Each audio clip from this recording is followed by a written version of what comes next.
enséñame tu camino, Jesús, y andaré en tu luz. Dame un corazón que he entregado a ti para honrarte, oh Dios. Purifícame, lléname de azul y líbrame de lo que impida el fluir. Purifícame. Fíjense que hace muchos años, en la iglesia en que estaba en ese momento, en la congregación, tenía un líder, o tuve un líder, que era una persona que inspiraba mucho, ¿verdad? Que la gente admiraba mucho por su conocimiento, ¿verdad? Por su manera de servir, por el amor que irradiaba. Pero una vez ese líder cometió un error, ¿verdad? Y lastimosamente ese error que cometió se hizo de dominio público y la congregación se enteró de eso, ¿verdad? Y como sabrán, ¿verdad? La gente decepcionada porque muchos, quizás algunas personas todavía, han puesto sus ojos, ¿verdad?, en los líderes y siempre ponen esta carga sobre las personas que dirigen, ¿verdad?, de que tienen que dar el ancho. Y todos los demás que no están en ese puesto no se sienten en la obligación de dar ningún ancho, ¿verdad? Entonces esta persona cometió este error y la congregación se sintió atacada, ¿verdad? Alarmados, tristes, decepcionados, porque su líder, ¿verdad? Y yo debo decir que también me sentí un poco así. Había fallado y estaba en una situación crítica, ¿verdad? Entonces, obviamente era mi líder y yo era una persona cercana a él, pero también habían otras personas de la congregación que él no lideraba directamente, pero que obviamente lo reconocían o lo identificaban como un líder. Entonces, yo empecé a ver la actitud de la gente de la congregación, ¿verdad? Tristes, decepcionados, dolidos, defraudados, ¿verdad? Por el error que esta persona había cometido, pero que en el fondo ni siquiera tenía que ver con ellos. O sea, simplemente era una cuestión de expectativa que tenían con esta persona. En ese momento no lo veía así yo, ¿verdad? Y me preocupaba porque mucha gente empezó a decir que se iban a ir de la iglesia, que pues sí que se sentían defraudados, que cuál era entonces el mensaje que se predicaba, si se predicaba una cosa y se hacía otra.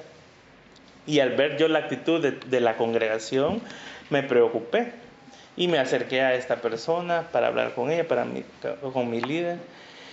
Y debo decir que lo presioné, ¿verdad?, a que hiciera una disculpa pública, a lo que él me dijo que no se sentía, ¿verdad?, en la necesidad de hacerlo porque era algo que había pasado en su vida personal, ¿verdad? Que la gente se hubiera enterado por otras cosas ya era otro motivo, pero que él no sentía que tuviera que pedirle disculpas a nadie, ¿verdad? Porque no había ofendido a la congregación, aunque la congregación se sintiera ofendida.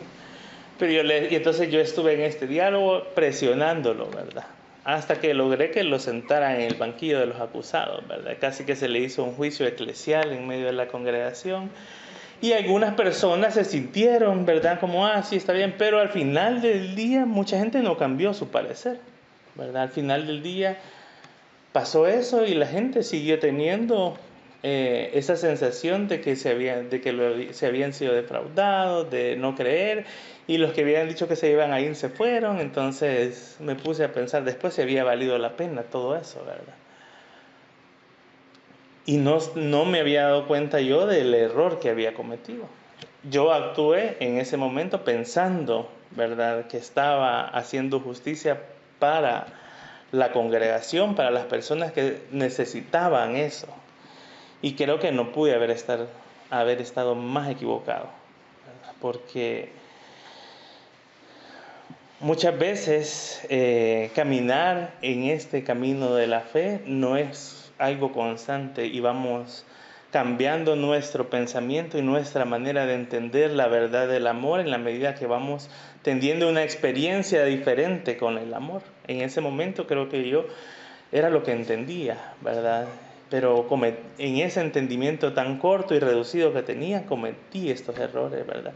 Y mucha gente lo sigue haciendo y en muchas iglesias se sigue teniendo una visión súper reducida, súper institucional, súper legalista de estas cosas, ¿verdad? Y creo que es bien difícil, ¿verdad? Este domingo vamos a hablar sobre las zonas intermedias entre la justicia y la misericordia. Y mientras preparaba yo esta reflexión, me ponía a pensar que en muchas ocasiones las personas que hemos estado en larga trayectoria de comunidades de fe cristiana hemos escuchado estos conceptos de la justicia humana y la justicia divina, ¿verdad?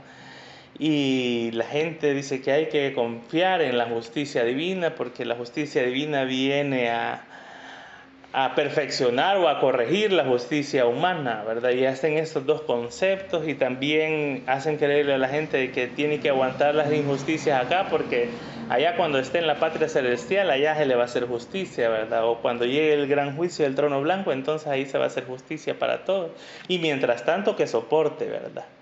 Y hemos escuchado, no lo dicen de esa manera, pero al final ese es el mensaje que le están queriendo dar a las personas. Y me ponía a pensar también de cuántas veces hemos escuchado a lo largo, ¿verdad?, de nuestro caminar en esta vida, independientemente si es una iglesia o no, tal vez lo hemos escuchado entre las personas de nuestro vecindario, hablar también de la misericordia de Dios, ¿verdad? Y cómo han sido benefactoras de la misericordia de Dios, ¿verdad? Dios ha sido misericordioso conmigo, o personas dando testimonios en las iglesias de la misericordia de Dios, ¿verdad? Por cosas que les han pasado, ¿verdad? O nosotros mismos quizás nos hemos sentido beneficiarios de esa misericordia de Dios, ¿verdad? Yo no sé cuántos de nosotros habemos escuchado eso, ¿verdad? Pero muy pocas veces he escuchado hablar a la gente o dar testimonios a la gente sobre que han sido ejemplos de la justicia de Dios o que la justicia de Dios se ha manifestado en sus vidas. Casi siempre los testimonios van en función de la misericordia, más no de la justicia. Porque usualmente tendemos a asociar la justicia con castigo. La justicia es para castigar, la justicia es para corregir, ¿verdad? Entonces la gente no dice nada sobre cómo experimentamos la justicia divina entonces. Y hablamos de que Dios es justo y escuchamos las predicaciones y todo el discurso de que Dios es justo, pero no escuchamos a las personas diciendo que son, ¿verdad? O que han sido juzgados con esa justicia divina, de esa divinidad que decimos que es justa, ¿verdad? Siempre hablamos solo de la misericordia, porque si hablamos de la justicia, entonces la gente se pone a pensar, ¿y entonces qué me merezco, verdad? Y entonces entramos en estas discusiones de verdad, si merecemos justicia o si merecemos misericordia, ¿ok? Y es por la manera tan dicotómica de estos conceptos que se nos han enseñado y los discursos que se manejan sobre esto, ¿verdad? Y me puse a pensar, bueno, a veces en las congregaciones y a lo largo de nuestra vida hablamos de esto, ¿verdad? En las iglesias sobre todo, de la justicia y la misericordia, pero creo que muchas veces no tenemos ni siquiera muy claro estos conceptos, ¿verdad? Y me puse a buscar y me encontré con algo interesante que les quiero compartir, estas definiciones que busqué en internet, así que las pueden buscar también y lo van a encontrar, ¿verdad? No fui a buscar ninguna enciclopedia Océano, sino que ahí en Google donde todos tenemos acceso. Y busqué para que vean el old fashion que soy. Sí, y dice justicia, la definición de justicia, se define como la virtud de organizar una sociedad, de dar a cada uno lo que le corresponde, basándose en principios de honestidad, equidad y razón, buscando el bienestar común y la igualdad. En ningún momento habla de represión, ¿verdad? Directamente. Pero tenemos intrínseco ese significado de castigo con justicia, ¿verdad? Pero en la definición de justicia realmente está hablando de cómo organizarnos, está hablando de la convivencia que deberíamos tener. Y lo asocia, fíjense bien, me gustó que lo asocia a la honestidad, dice, a la equidad y a la razón. Cosas que a veces sacamos de la ecuación de la justicia, ¿verdad? La razón. Y la razón es algo que debemos usar más seguido, ¿verdad? Y que a veces la dejamos de usar. Y aparte de eso, decía, ¿verdad?, que habían diferentes tipos de justicias. Leyendo un poco más, y me puse, cuando busqué justicia divina, me pareció interesante porque cuando nosotros en este contexto pensamos en justicia divina, lo hacemos desde nuestra propia experiencia de fe, pero nos olvidamos de las otras experiencias de fe, ¿verdad? Y me gustó que me decía justicia divina, perspectiva cristiana; justicia divina, perspectiva salía islámica; justicia divina, una perspectiva hinduista, y así aparecían diferentes perspectivas divinas dependiendo de la espiritualidad, ¿verdad? Entonces me pareció, porque a veces ignoramos todo esto, decimos justicia divina y automáticamente invalidamos todas las demás experiencias de la divinidad de otras personas, ¿verdad? Y pensamos solo en la que yo tengo, ¿verdad? Incluso invalido las otras experiencias de esa misma divinidad de las otras personas y pienso únicamente en la que yo tengo. Misericordia, dice también, lo busqué, dice, es la cualidad de compadecerse de los sufrimientos de los demás y ayudarlos, incluso si ese requiere un esfuerzo personal. Es una virtud que se considera central en muchas tradiciones religiosas y espirituales. Algunas características dice que implica perdón, apoyo incondicional y actuar en favor de los demás. Se manifiesta en amabilidad, asistencia al necesitado, especialmente en el perdón y la reconciliación. Es más que un sentimiento de simpatía, es una práctica. Y me gustó también porque hay muchas cosas de la misericordia que omitimos, ¿verdad? Y hemos pensado, me puse a pensar, realmente siempre pensamos en la justicia. Cuando hablamos de la justicia no nos gusta pensarlo como nosotros receptores de esa justicia por esta idea de castigo que tenemos. Entonces siempre que hablamos de justicia lo hacemos para el otro, ¿verdad? Lo hacemos para quien nosotros creemos que merece un castigo, ¿verdad? No cómo nosotros vamos a ser personas justas o cómo nosotros nos vamos a convertir en personas que recibimos esa justicia de la que hablamos y de esa divinidad que decimos que es justa. Y la misericordia, al contrario, la pensamos como nosotros somos merecedores de esa misericordia, o como es Dios que es misericordioso conmigo, pero se me olvida cómo practicarlo hacia afuera. Y la definición hace mucho énfasis a que esta acción de la misericordia, algo más que recibirlo, se trata de darlo, ¿verdad? Es una actitud para con los demás. Pero nos gusta pensar en una justicia divina para con los demás y en una misericordia divina para con nosotros, ¿verdad? Entonces no nos gusta relacionar una con la otra. Y en esta historia, ¿verdad?, me ponía a pensar que a veces también es bien caricaturizada porque la aprendemos en la escuela dominical y en la manera infantil, y a veces no salimos de esa perspectiva infantil de las historias. Pero Jesús siempre viene a poner de cabeza todo lo que nosotros a veces comprendemos en este mundo, y por eso creo que estamos en este caminar de conocer y comprender a la divinidad, ¿verdad? Y Jesús es el camino que muchos hemos encontrado para tratar de comprender. Y Jesús hace muchas cosas que nos dejan pensando, bueno, ¿y aquí qué onda, verdad? Y dice que Jesús va entrando a Galilea, ¿verdad? Si no me equivoco, y si no, va entrando pues a algún lugar. Y está esta persona, Zaqueo. Fíjense bien que a veces también,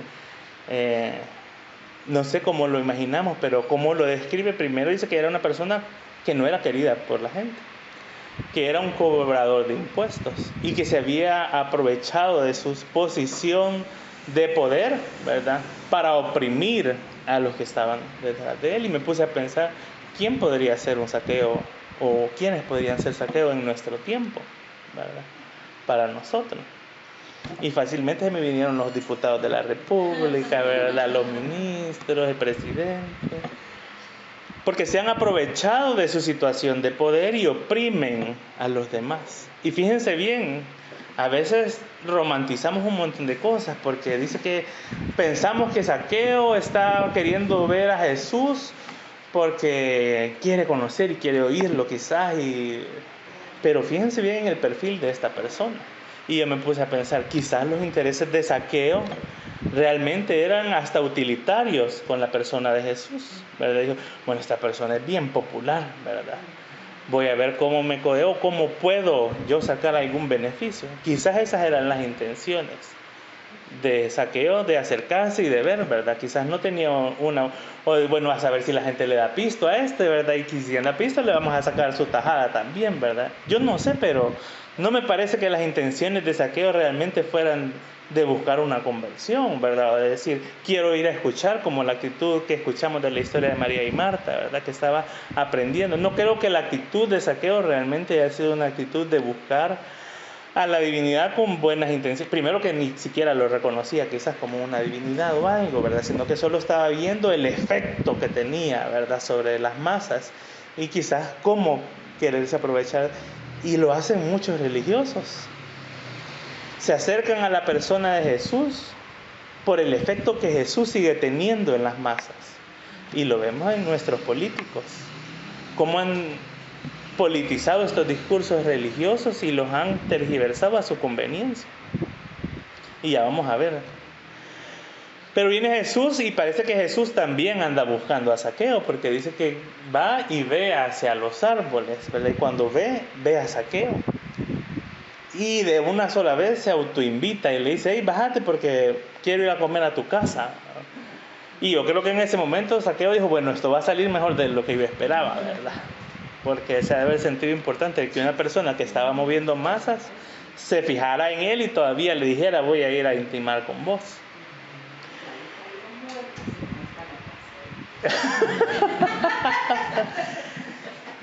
Y la actitud de la gente creo que no ha de haber sido muy favorable, ¿verdad? Y si, ¿cómo es posible, verdad?, que diga que se va a ir a cenar con Acuérdense que estos momentos de compartir, de comer, eran cuestiones muy íntimas, ¿verdad? Y creo que lo siguen siendo.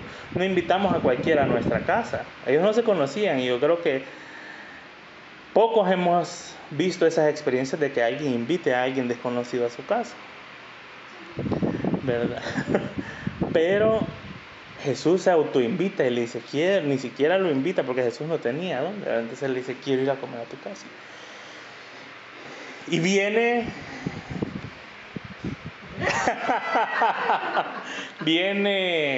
y pasa esta escena, y fíjense bien, la gente quizás no lo entiende y dice, ¿por qué escoge a si hay otras personas que podrían ir? ¿Por qué no escogió a unos enfermos y les hizo el favor de ir a sanarlo? O algo, o a personas más justas, o no que sé, ¿verdad? Pudo haber escogido, habían mejores candidatos, había mejores perfiles para que Jesús dijera, voy a ir a cenar con alguien. Pero viene y la historia nos cuenta de que hay una transformación después de esa cena, que es lo que nosotros no terminamos de ver con estos políticos que se acercan a Jesús con sus discursos, pero de transformación no vemos, ¿verdad? Que la famosa frase de devuelvan lo robado, pues hasta el día de hoy creo que sigue siendo, y se siguen aumentando las personas que siguen robando, ¿verdad? Entonces es bien raro. Pero hay una transformación. Entonces me puse a pensar, Jesús identificó en Zaqueo una persona que necesitaba misericordia. Era una persona que no estaba haciendo el bien y que estaba siendo opresora de los demás. Y más que irse a los oprimidos, se fue al opresor. El opresor necesitaba conocer la misericordia de Jesús. Y esa misericordia que le muestra a Zaqueo resulta en una transformación en la vida de Zaqueo. Y viene Zaqueo y le dice, ¿sabes qué? El daño que hice lo voy a reparar. Y ahora no solo voy a devolver lo que quité, sino que les voy a dar más. Y aquí vemos este concepto de esta justicia restaurativa que muchas veces hemos hablado y que también se nos olvida, ¿verdad? Y entonces me puse a pensar cómo en este ejemplo podemos ver cómo estas dos ideas, que a veces no nos gusta relacionarlas, están muy relacionadas. Y que hemos olvidado que la experiencia de la misericordia que recibimos nosotros y de la que muchos predican y dan testimonio que han recibido de la divinidad, nos debería llevar a ser personas más justas, a enmendar los errores que hemos cometido, a dar ejemplo de esa justicia restaurativa, porque no creo que vayamos por este mundo sin haber ofendido a nadie, ¿verdad? No creo que vayamos de santos en este mundo, ¿verdad? Y fíjense bien que este mensaje no solo es para nuestra comunidad, y me puse a pensar de verdad cuán necesario es que nuestra sociedad, el resto de iglesias se den cuenta de eso, porque ¿cuántos cristianos hay en El Salvador? ¿Cuál es la población cristiana en El Salvador? Es inmensa. ¿Cuántas iglesias vemos nosotros en nuestro caminar diario? ¿Y será que todas estas personas que nos llamamos cristianos hemos entendido que la misericordia de la divinidad que recibimos es para que fructifique en nosotros una persona justa, una persona que rectifique, una persona que restaure lo que ha hecho? Porque a veces pensamos que todo el mal de esta sociedad solo tiene que ver con lo externo, ¿verdad? Pero nosotros también tenemos actitudes que dañan a esta sociedad y no hacemos nada para restaurarlo. Y tenemos que seguir buscando esta justicia, ¿verdad? No quiero que pensemos que solo nos tenemos que quedar en lo personal. Creo que la iglesia tiene que seguir haciendo estos movimientos que hizo, por ejemplo, con la minería, de convocar. Tenemos que seguir denunciando las injusticias que comete el gobierno. Tenemos que seguir en esta lucha. Pero la lucha tiene que pasar por nuestro cuerpo. Y quizás esa es la debilidad de la lucha.